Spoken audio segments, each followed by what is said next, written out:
Hey, good evening. Tonight is about a terrible, dead word that everybody uses all the time.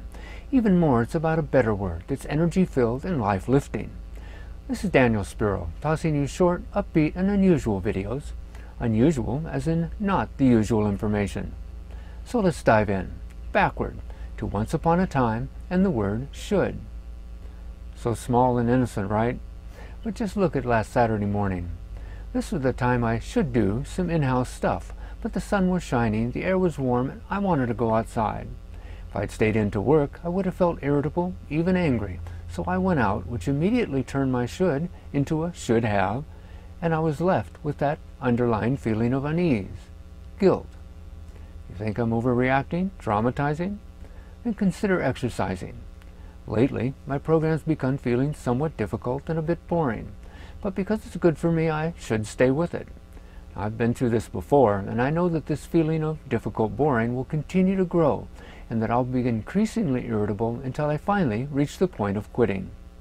When I do quit, my should then becomes yet another should have, which again leaves me with that underlying guilt. Now, hang with me for just one more example. My father. Most people will agree that I should love him, which too often means that I should not have any negative feelings toward him. If a negative feeling does come up, my should not will probably keep me from acknowledging it. Worse, if I do any acknowledging, I'll feel badly because I should not be feeling that way. Too often, should creates a no-win, always-lose situation. What I really should do is stop shoulding all over myself. Yes, shoulding.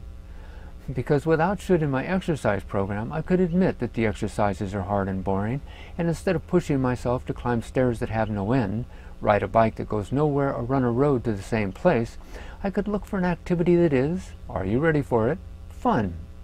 Without should on Saturday morning, I could freely schedule the work to a better time without guilt, fully enjoy a beautiful morning. And without should constipating my emotions, I could acknowledge that any negative feelings I might have for my dad and begin to let them go.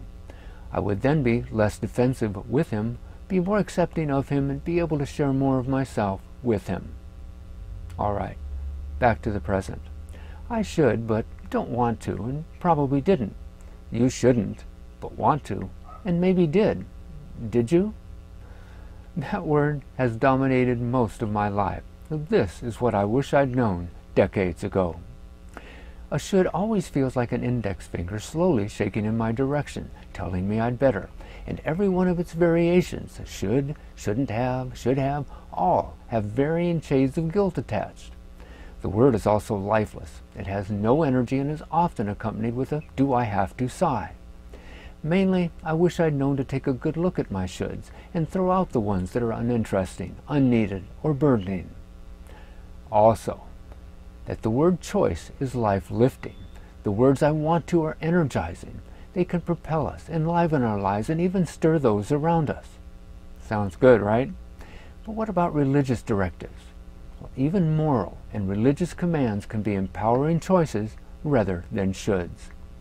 So what do you think? Should you stop saying I should?